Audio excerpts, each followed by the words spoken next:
Hey, David Bianconi here with CLC, and I want to teach you today about long-term discipleship. A lot of the things that I've learned have come out of this book, The Lost Art of Disciple Making, and it's just changed my life. So the first thing I want to tell you about is in order to make disciple long-term, to engage yourself in long-term discipleship, the first thing you do is you start praying. You pray and you ask God, who are these men, Lord, that you would want me to meet with? Who are the guys that you would put into my life that you'd have me to pour into? And He will lead you. He will give you guys to pray for. So you pray, and then you also pray for all the things that He's putting on your heart at that time, and He will meet with you. The crown jewel of all that we do in CLC is knowing Jesus. And one of the richest ways that you meet Him, that we encourage for all of our CLC area directors, is prayer. Spend time with Jesus in prayer. Pour out your heart to Him. Recite your verses to Him. Be with Him. Experience Him. He'll lead you to guys to pray for. The next step is go meet with them. Meet with these guys that He's put on your heart. Make a list on your phone, whatever. Go meet with them. Set up a lunch. Set up a coffee meeting. Get in front of them. One of the things that I do is I bring my Bible. I've been bringing this big, huge, study Bible. You can see it's got, the sides are worn out on it, but I've been bringing that to... I eat at, a lunch place. One of my favorite places is Cava on Bearden Hill here in Knoxville, Tennessee, where I live. But I've also got a smaller Bible, but I bring that. And I talk to guys at that meeting. I talk to them about Jesus and following Jesus and being fully committed to Him. I show them the chart from The Lost Art of Disciple Making. It's on page 183. It's this chart right here. I show this chart to those guys about what it looks like for somebody to be a convert, and what would it look like for Jesus to say somebody's a disciple and then a worker. Yeah, what would those things look like? So I meet with guys and I talk to them about that, and I kind of gauge their reactions. So yeah, I go and I meet with men. A whole lot of the guys you're going to meet with are guys that love CLC and are going to be involved in CLC in a group. Maybe some of them will lead a group. Maybe some of them will be participants in a group, and that's all good. So you go and meet with guys. But then the next step comes. The next step that comes is there's going to be a few that when you start talking about disciple making, they're going to come across the table at you. They're going to just be eaten up, and they want more. They want to know more about what it means to be a follower of Jesus. And so you can kind of feel that. And then you give them a small assignment. One of my kind of classic assignments I give guys is to memorize a verse.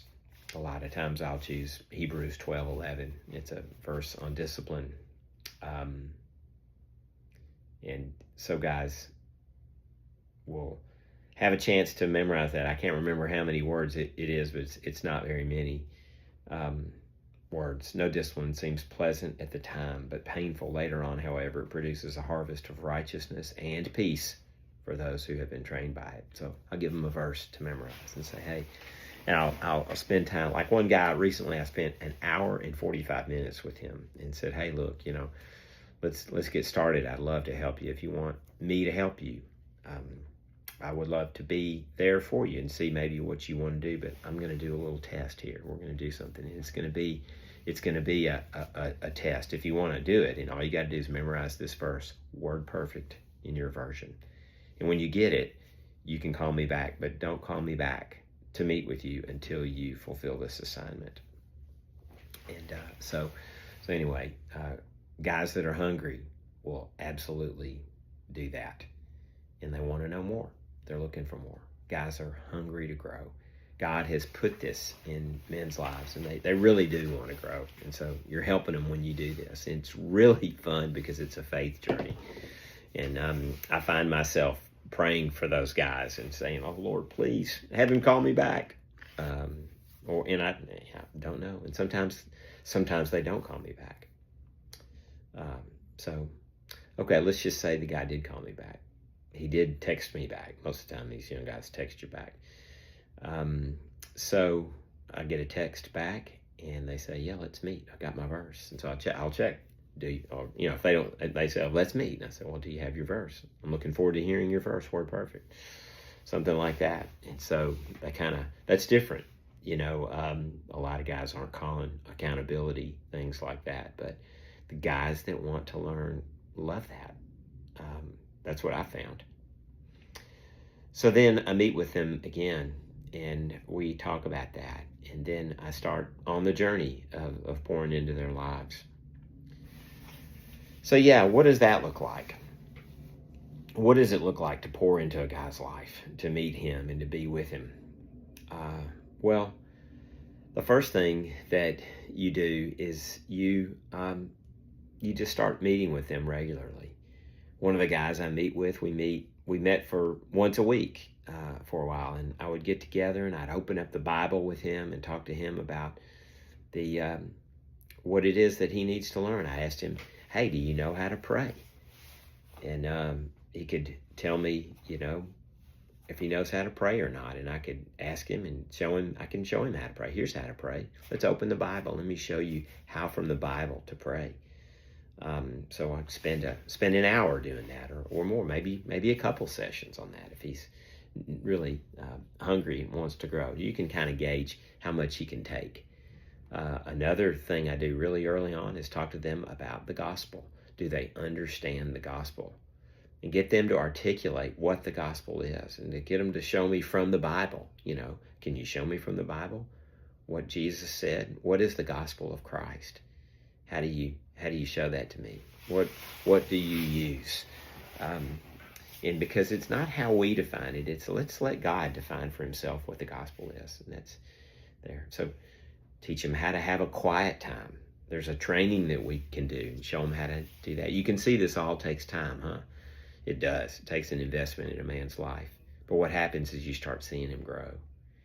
You build into his life. You go on adventures with him, Gosh, one of the adventures you can take him on is say, "Hey, let's go to the mall and witness." Because he needs to be able to articulate the gospel, right? And he can watch you do it. So that's a scary thing, but we're all scared. But, even Paul, the apostle, said that. He said in Ephesians 6:19 and 20, "Pray also for me, that whenever I open my mouth, words may be given me, so that I will fearlessly make known the mystery of the gospel, for which I am an ambassador in chains." I think that's right.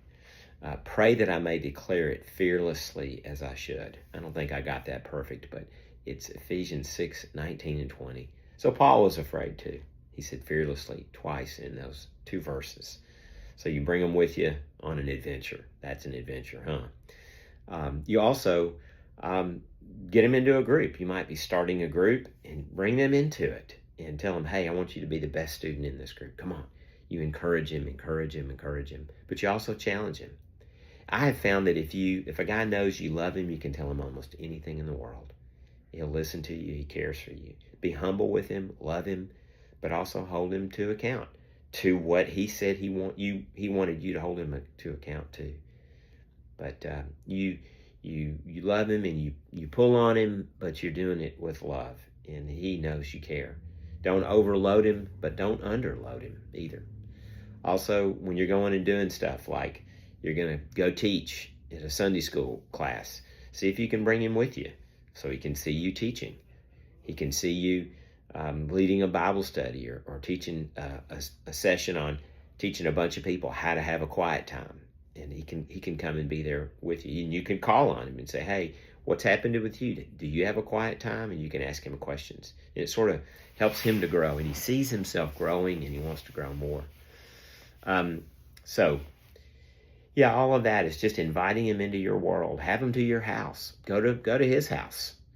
See what his world is like. Even if he's a college student, you can go into his dorm or go meet his buddies at his house. So, yeah. Then the next step would be teaching him how to be. Well, all of that would be, rather, let me take a little parentheses here. Teach him how to be a fully formed disciple. There are a bunch of training objectives in the back of this book. There are 30 training objectives, which are really helpful. You can look at them and kind of gauge where a guy is, and you can feel and sense when he is getting close to being a fully formed disciple. How long does it take? You know, it can take a year, two, sometimes a little more. But what you're going to start seeing for some is that they are going to have a broken heart for their friends. And I'll talk to you about that, because that's what it looks like to become a worker for God's kingdom. We'll talk about that in the next video.